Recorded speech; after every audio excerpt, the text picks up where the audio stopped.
welcome to CivilNet. My guest today from Australia is Dr. Donna-Lee Frieze, who is a Genocide Studies scholar, teaches at Deakin University in Melbourne, Australia, and is a member of the International Association of Genocide Scholars. Dr. Frieze, thank you for joining us on CivilNet. Thank you very much for having me.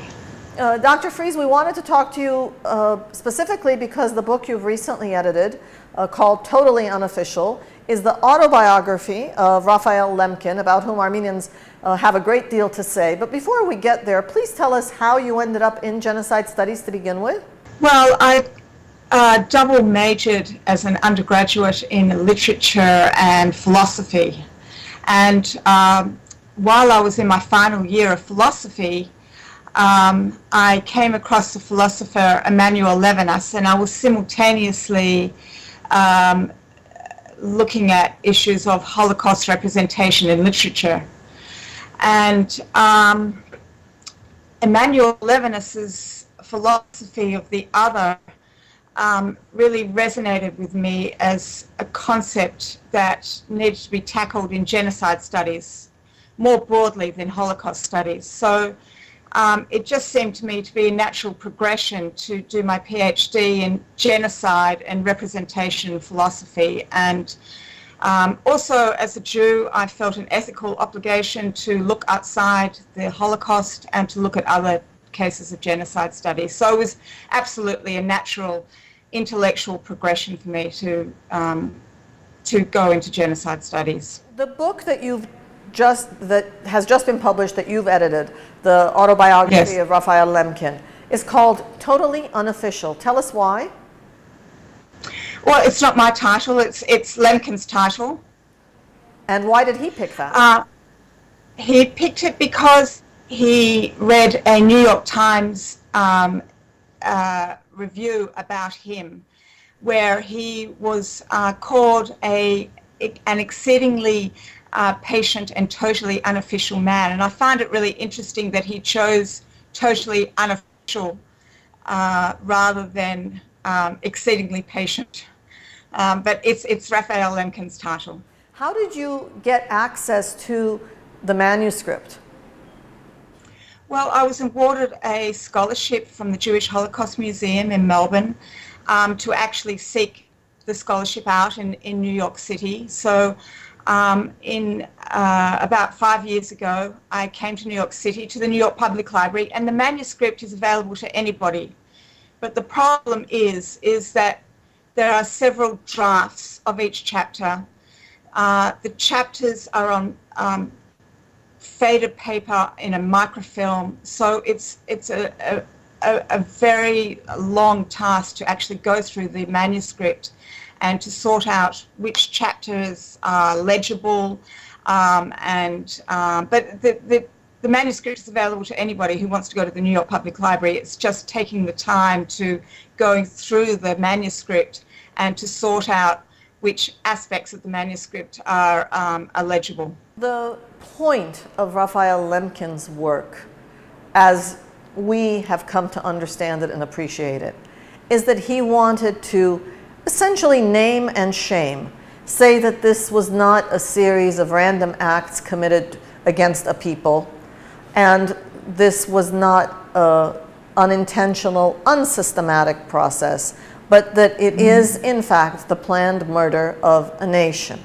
Now, in having done that, in having named this thing, in some ways, he has made it harder for that label to stick and for consequences to be sought. Is that fair?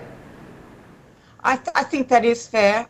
I just want to point out that your term, the intentional murder, is perhaps incorrect.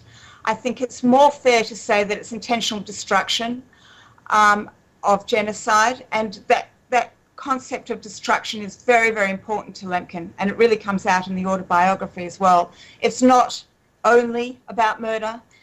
There are many ways to destroy a group, and that concept of destruction is problematic. I think two things. I think Lemkin made it more difficult to prosecute genocide because he made it so, put it on such a pedestal that everybody wants their destruction to be labelled genocide because it is the crime of crimes. But I also think he problematized the concept by calling it genocide, which literally means the killing of a group or a tribe, whereas what he actually meant, and he talks about this a lot in his autobiography, is that it is about destruction. It is about destroying groups. So you can destroy a group through destroying its mental harm, through biological means, and through cultural means as well. And even though cultural genocide is not in the convention, it is implied by the destruction of national groups. So yes, I think he unintentionally problematized it for all of us. On the other hand, he also made it obviously simpler, and he probably recognized that, right? That at the end of the day, this is a very different sort of act from other acts. Yes, I think that the concepts of intention and destruction are the key concepts of genocide that differentiate it, for instance, from crimes against humanity.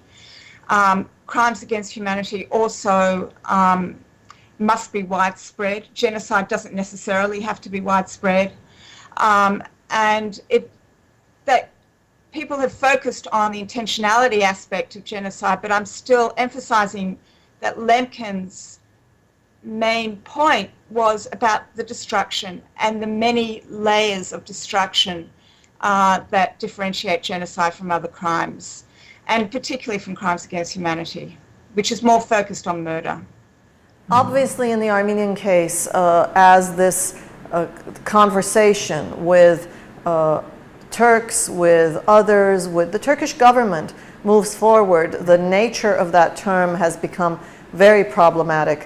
What are the other instances where the term itself is the problem and not the acknowledgement necessarily that there have been serious problems between government and peoples? Well, the term genocide, like I said, I think it's overused.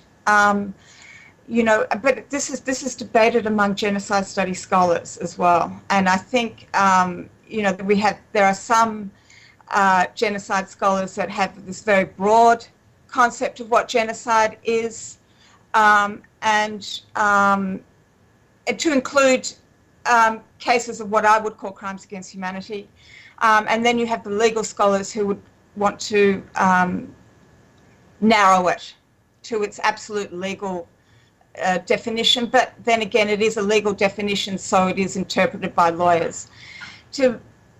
I think an interesting case study is probably a case study from my own country, from Australia, of the stolen generations, that has not been acknowledged as a case study of genocide.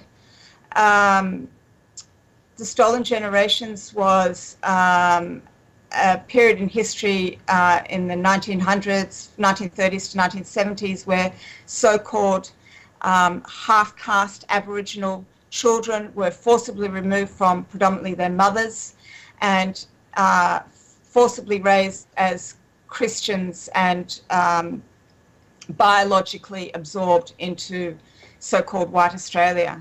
That is a case study that has been acknowledged as wrongdoing, but not as genocide. And really, this biological absorption is absolutely a case study of genocide because it is about the destruction of the Aboriginal ethnicity.